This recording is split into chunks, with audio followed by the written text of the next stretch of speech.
গাজীপুর সদর উপজেলার বাড়িয়া ইউনিয়নের চিলনি ও রোসাদিয়া এলাকায় মাছের প্রকল্প ও বাঁধ নির্মাণকে কেন্দ্র করে সম্প্রতি একটি বিতর্ক সৃষ্টি হয়েছে।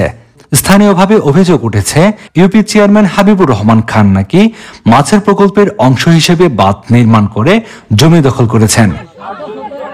তবে চেয়ারম্যান এই অভিযোগকে সম্পূর্ণ মিথ্যা, বানোয়াট ও ভিত্তিহীন বলে দাবি করেছেন। চেয়ারম্যান হাবিবুর রহমান খান বলেন, চিলনি ও রোসাদিয়া গ্রামের মধ্যে একটি সংযোগ সড়ক দীর্ঘদিনের দাবি ছিল স্থানীয় জনগণের। শিক্ষার্থী, কৃষক, রোগী ও সাধারণ মানুষের চলাচলের সুবিধার্থে সড়কটি নির্মাণ করেছি। এটি ছিল আমার নির্বাচনী প্রতিশ্রুতি। এর সঙ্গে মাছের প্রকল্পের কোনো সম্পর্ক নেই। চেয়ারম্যান আরও জানান, প্রকল্প নিয়ে বিস্তারিত তথ্য জানতে হলে রতন, হযরত, অ্যাডভোকেট সোহেল, দিলবর মোল্লা ও অন্যান্য সংশ্লিষ্টদের কাছ থেকে খোঁজ নিলে প্রকৃত তথ্য জানা যাবে। বক্তব্য হলো, এখানে এই যে প্রজেক্ট হয়েছে এই জায়গায় আদৌ সেই প্রিভিয়াসলি কোনো খাল নাই, এখনো কোনো খাল নাই এবং নকশায় কোনো খাল নাই, জমি কাগজপত্র কোনো খাল নাই। কিছুগুলি কেন করতেছে কি মনে করেন? এই নুরুপ ওখানকার রোসাদিয়ার সিরাজ নামের এক লোকের কাছ থেকে নিচের বড় জমি কেনার কথা বইলা, নিচের যে বড় জমি, যে জমির দাম হচ্ছে 3 লাখ টাকা 4 লাখ টাকা বিঘা, সেই জমি কন্ট্যাক্ট করে সেই জমি কেনার কথা বলে সে ওই জমি দলিল না করে সে সিরাজের বাড়ি ঘর ভিটা দলিল করেছে। এবং সিরাজের ফ্যামিলি যখন আমার কাছে এসে কান্নাকাটি করে বলছে, আমরা আমাদের অভিজ্ঞ পরিষদ এবং এলাকার গণ্যমান্য সকল এই আজকের হাজার হাজার মানুষ একত্রিত হয়ে তাকে সেই জমি আমরা চেঞ্জ করি, যে জমি কিনছে সেই জমিতে এই বিটা জমি যাদের জমি তাদেরকে ফেরত দিই। ওখান থেকেই হচ্ছে তার জ্বালা, আমার বিরুদ্ধে তার জ্বালাটাই হচ্ছে ওই দিন থেকেই তার জ্বালা। সম্প্রতি মাছের প্রকল্প নিয়ে মৎস্যজীবীদের একটি কথোপকথনের অডিও রেকর্ড সামাজিক যোগাযোগ মাধ্যমে ছড়িয়ে পড়ে। বিষয়টি নিয়ে হাবিব চেয়ারম্যান বলেন, এই অডিও রেকর্ডের সঙ্গে আমার কোনো সম্পর্ক নেই। আমাকে জড়াতে পরিকল্পিতভাবে অপপ্রচার চালানো হচ্ছে। প্রকল্প সংশ্লিষ্ট সমন্বয়কারী রতন, হযরত, অ্যাডভোকেট সোহেল রানা ও দিলবর মোল্লা সহ অন্যান্যরা জানিয়েছেন, হাবিব চেয়ারম্যান প্রকল্পের কোনো কাজে যুক্ত নন। অডিওটি ভুয়া।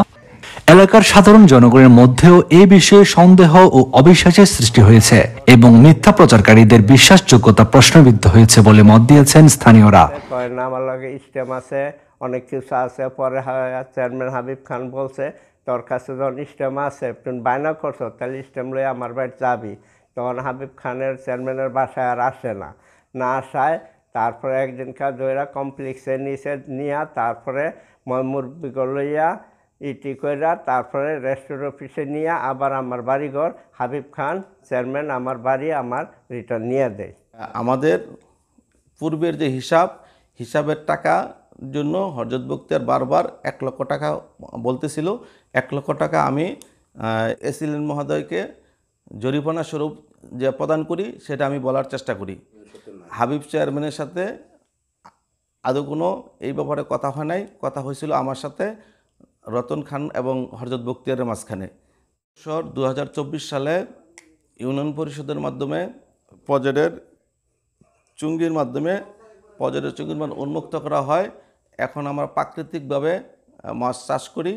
আমাদের ডেঙ্গা আছে, পূর্ববর্তী ডেঙ্গা, ওই ডেঙ্গার মধ্যে প্রাকৃতিক মাছ, এই মাছগুলি থাকে বর্ষা সিজনে আর ডাল সিজনে, যার জমিনে চাষাবাদ হয়। এর জন্য এই প্রজেক্টের সাথে হাবিব চেয়ারম্যান কখনোই ছিল না, এখনও নাই। এটা ওনাকে হেয় প্রতিপন্ন এবং রাজনৈতিক বিপক্ষ যারা আছে এরা ওনাকে বিভিন্নভাবে হায়াপন্ন করার জন্য এই প্রজেক্টকে কেন্দ্র করে বিভিন্ন ধরনের অপপ্রচার চালায়। রোসাদিয়া চিলনির 4 এবং 5 নং ওয়ার্ডের এই সংযোগ রাস্তাটি দিতে গিয়ে এখানে যেটি মাছের প্রজেক্ট নিয়ে যেটি কথা উত্থাপিত হয়, সেই মাছের প্রজেক্টের পিছনে হাবিব চেয়ারম্যানের কোনো সম্পর্ক নেই। দীর্ঘদিন এই হাবিব চেয়ারম্যানের বিপক্ষে কিছু কুচক্রী মহল বিভিন্নভাবে বিভিন্ন কায়দা কৌশলে তাকে হেয় প্রতিপন্ন করার জন্য উঠে পড়ে লেগেছে। কেন লেগেছে? এলাকার স্বার্থে হাবিব চেয়ারম্যান আমার জানা মতে অনেক উন্নয়নমূলক কাজ করেছে আমাদের এই ইউনিয়নে।